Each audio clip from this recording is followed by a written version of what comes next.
Ce sitting est le fruit du climat délétère qui règne au sein de l'institution depuis le mercredi 30 décembre 2009.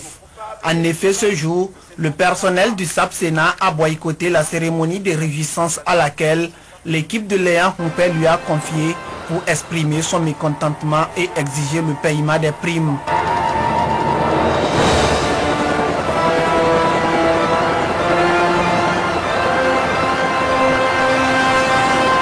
Si jusque-là, les revendications des enseignants ne sont pas satisfaites, ça révèle l'appel d'une nouvelle alternative, une alternative porteuse d'un nouveau pouvoir pétri de patriotisme et d'une conscience anti-impérialiste.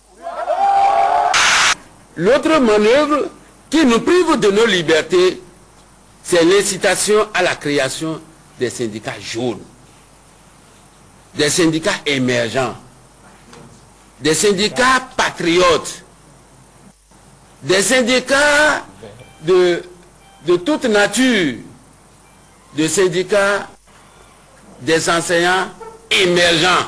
Quand l'émergence ne sera plus là, ce syndicat va s'appeler comment? Le syndicat de réémergents. Quelles sont les revendications? Ils nous disent ils ont mis en place, ils ont fait des recommandations au gouvernement. Et ils appellent nos militants maintenant à aller en mouvement de grève pour des recommandations que nous ne connaissons pas. Mais il faut être bête pour se mettre comme des moutons derrière ceux-là. Je crois que ceux qui nous font ce grief, certainement se trompent de motifs. La fronde sociale se cristallise dans le domaine de l'éducation et la rencontre entre le chef de l'État et les responsables du Front National des syndicats des trois ordres de l'enseignement n'a pas abouti à un dégel de la situation. Bien au contraire. Ce à quoi on s'attendait, on ne l'a pas eu, il n'y a pas eu de négociation, il n'y a pas eu de dialogue. Il a déversé sur nous une colère noire. Vous devez savoir que l'enseignant d'hier, c'est lui qui portait les tenues d'été. C'était l'exemple dans le village. Tout le monde veut un enseignant. Il ne faut pas se moquer de l'enseignant d'aujourd'hui. Il nous a traités un peu comme des écoliers qui ont mal fait leur devoir et on a eu droit à une décharge électrique. Il pense qu'il n'est candidat à rien. Aujourd'hui, il peut nous autoriser à poursuivre notre grève. Nous pouvons fermer les écoles béninoises. Nous pouvons blanchir l'année. Ils sont venus nombreux, très nombreux de tous les établissements d'enseignement public du littoral prendre part à cette grande marche des élèves. Ces élèves se disent fatigués des grèves répétées de leurs enseignants. Ils demandent et exigent la reprise des cours. Le ton se durcit dans le rang des élèves. De Saint-Rita à Agla, en passant par Vedoko et Zobo, c'était l'effervescence ce lundi matin. Les manifestations contre les mouvements de grève des enseignants dans le rang des élèves se généralisent.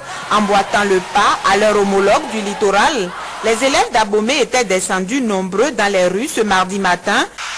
La fièvre des marches organisée par les élèves à Cotonou pour exiger la reprise des cours gagnait la capitale Porto Novo. Ils étaient des milliers d'élèves à prendre d'assaut les rues de la troisième ville à statut particulier du Bénin. Pour nombre d'entre eux, l'itinéraire et la destination importent peu. L'essentiel, c'est de marcher. Vous allez où comme ça? Nous-mêmes, on ne sait pas, on marche seulement. Et lorsqu'on était sur la voie, je ne sais pas ce que j'ai fait à la police. Ils ont commencé par me jeter des gaz et j'ai eu des gaz dans mes yeux. Les élèves, vous allez le constater, sont ainsi livrés à eux-mêmes. Ceux en classe d'examen commencent par désapprendre.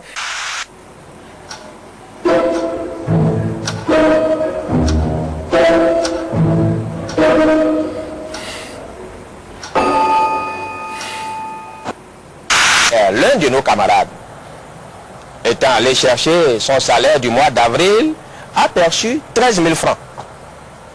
Il est tombé sous un état de choc. Présentement, il est à l'hôpital de zone de Calavi, où il est dans un état très critique. Moi, je pense que nous n'avons pas perdu notre temps. C'est le 1er mai qui s'annonce. Il vaut mieux que vous nous laissiez aller nous retrouver pour prendre des mesures qui s'imposent pour aller contre vous.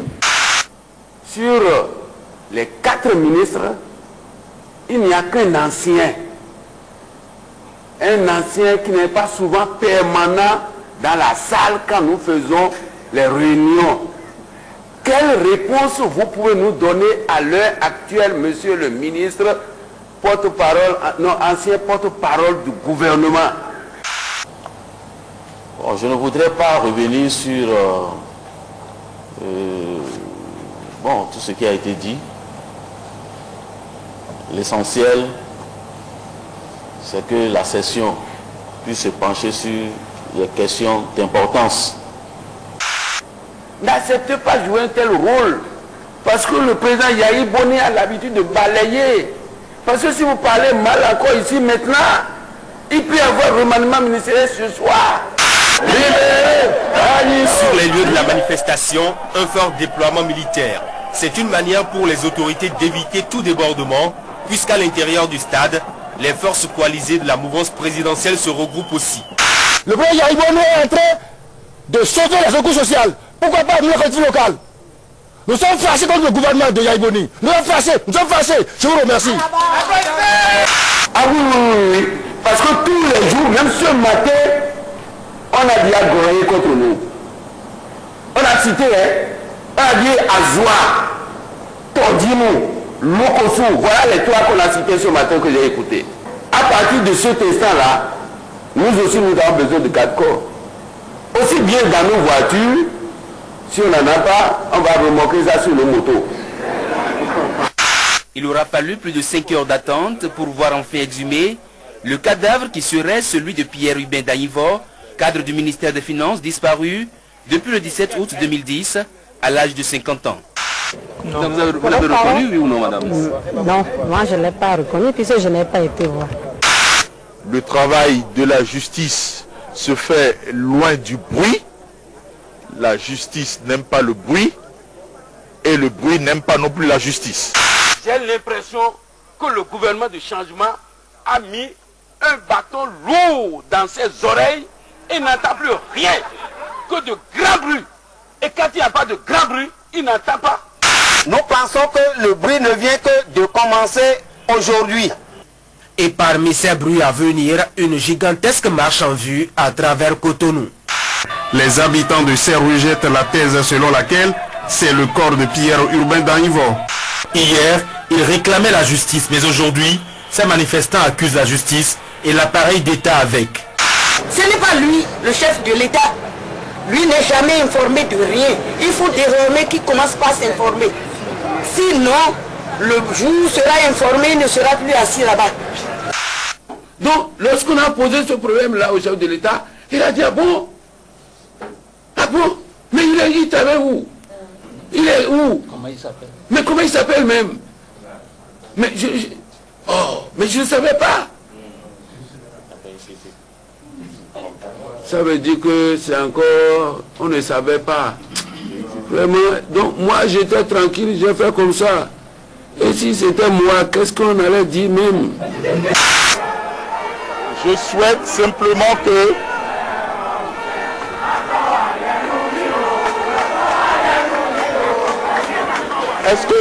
Est-ce que je peux me retirer maintenant? Ce que vous allez écouter, que ça vous plaise ou que ça ne vous plaise pas, vous avez le devoir de le transmettre, parce que ici c'est le vrai peuple. Ceux que vous avez vu marcher là, on n'a pas donné un seul franc. Ils ont fait ça gratuitement parce que c'est un devoir patriote. Nous considérons que Daïvo n'est pas mort. La dernière fois, personne n'a vu son visage, vous le savez bien. Je n'ai pas vu son visage, vous non plus, vous n'avez pas vu son visage. Donc personne ne peut certifier que c'est Daïvo. C'est un simulacre. Daïvo est encore vivant. Nous sommes venus vous dire de nous libérer Daïvo vivant. Je vous ai dit que nous étions sur une piste. C'est tout ce que je dis.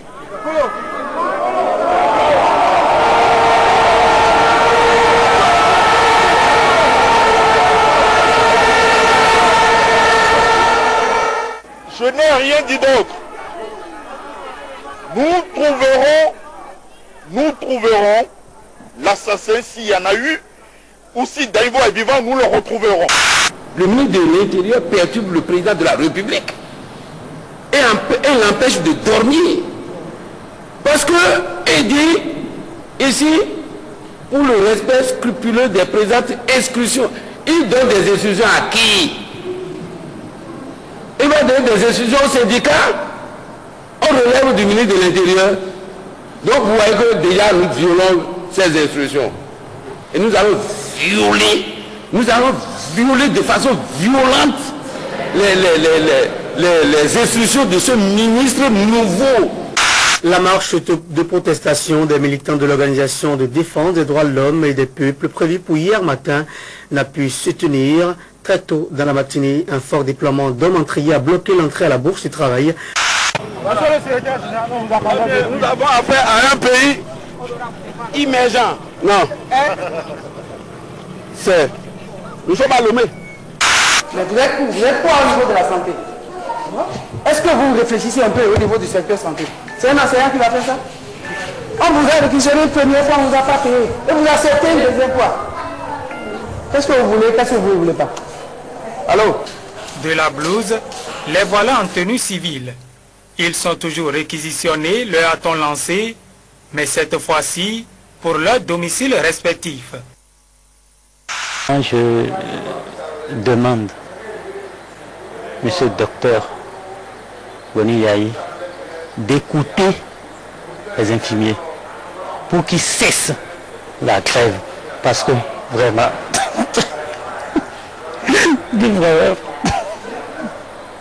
voici, j'ai des ordonnances ici. Il y a des anneaux qu'on doit prescrire pour ma femme. Ils n'ont pas fait. Vraiment, désolé.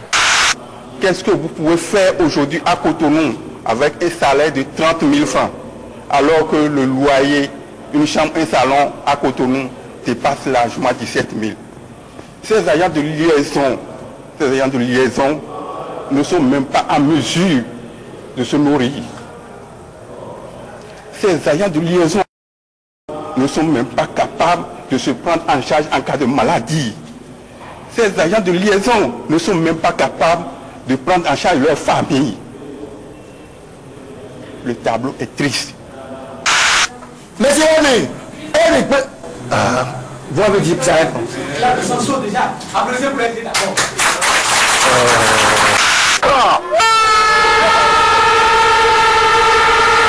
Le tonitruant concert hebdomadaire et itinérant que tiennent les agents du ministère de l'économie et des finances pour la réapparition de leur collègue Pierre Danivo a encore eu lieu ce mardi.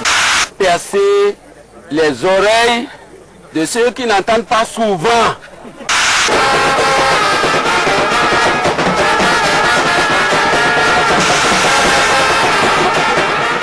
Le ZAP syndicat de l'année 2010 avec Pascal Todinou en méga star. Le front syndical s'est donc souvent embrasé cette année.